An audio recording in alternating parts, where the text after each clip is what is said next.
അപ്പോൾ അങ്ങനെയാണ് നമ്മൾ ചാനലിൽ പോയത്. ഇപ്പം ചാനലിൽ ചെന്ന് വെറുതെ ചാനലിൽ പോയിട്ട് കാര്യമില്ല. ഈ കോമഡി സ്റ്റാഴ്സിലെ ആദ്യത്തെ ഇതിനൊക്കെ ഞാൻ ഔട്ടായതാണ്. ഞാൻ ഔട്ട് പോയതാണ്. സെപ്പറേറ്റ് എന്നെ വിളിച്ചോണ്ട് വന്നതാണ്. ആയിരിക്കാം. അങ്ങനെ എന്നെ എനിക്ക് സെലക്ഷൻ കിട്ടാതെ മാറിപ്പോയ ഒരാളാണ് ഞാൻ.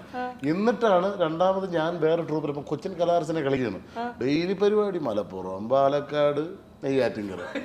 മലപ്പുറം, പാലക്കാട്, നെയ്യാറ്റിൻകര. അങ്ങനെയായിരുന്നു പരിപാടി. AC ഉള്ള വണ്ടിയൊന്നും അല്ല.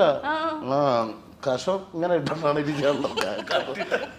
സത്യം. എന്നിട്ട് ഡ്രസ്സ് കഴുകി വണ്ടിയിൽ കെട്ടും. ഓണം കണ്ടേ അടുത്ത സ്റ്റേജിലൂടെ കാര്യം ഇങ്ങനെ വിയർത്ത് കുളിച്ച് ഇതവിടെ പോവും. അവിടെ പറമ്പി കിടക്കും. അവിടുത്തെ കുളത്തിൽ വീണ്ടും കഴുകി വിരിച്ച് അങ്ങനെ പരിപാടി ഓട്ടോട്ട് അങ്ങനെ ചേർത്തല പരിപാടി ചെയ്തുകൊണ്ട് എന്നെ വിളിക്കുന്നു. ഇവിടെ കോമഡി സ്റ്റാഴ്സിൽ നിന്ന് വിളിച്ചിരുന്നു. ഞാൻ പറഞ്ഞു വീണ്ടും അവരെന്താ നമ്മളെ ഔട്ടാക്കി കളയാനാണ്. ഇല്ല വേറൊരു ടീമാണ്, നീയും കൂടെ പറഞ്ഞു. അപ്പം എനിക്ക് പ്രോഗ്രാം ഉണ്ട്. എവിടെ? ചേർത്തല പ്രോഗ്രാം കളിച്ചോണ്ടിരിക്കുകയാണ്. പിറ്റേന്ന് എനിക്ക് വൈക്കത്താണ്. അപ്പം ഇതിന് പോയിട്ട് വേണം എനിക്ക് വരാൻ. ഞാൻ അങ്ങനെ അവിടെ ചെന്നപ്പോൾ ഒരു റിഹേഴ്സൽ സെറ്റ് ചെയ്ത് വെച്ച്. അപ്പം എനിക്കൊരൊറ്റ സീനേ ഉള്ളൂ. 4 പേരായിരുന്നു ടീമിൽ. അപ്പം 4 പേര്, അവർ 3 പേരുള്ള സ്കിറ്റാണ് സെറ്റ് ചെയ്ത് വെച്ചിട്ട് എൻ്റെ ആവശ്യമേ ഇല്ല. എന്നാലും ഞാൻ ചേർത്തലയിൽ നിന്ന് പോവുകയാണ് ഇതിന് വേണ്ടി. അവിടെ ചെന്നപ്പോൾ എനിക്കൊരൊറ്റ സീനെന്ന് പറയണത് ഈ ഒരു ചാനൽ ഇൻ്റർവ്യൂ ആണ്. ഇതിൻ്റെ ഗിഫ്റ്റ് ലാസ്റ്റ് ഒരു ഗിഫ്റ്റും കൊണ്ട് വരുന്ന സീനാണ്.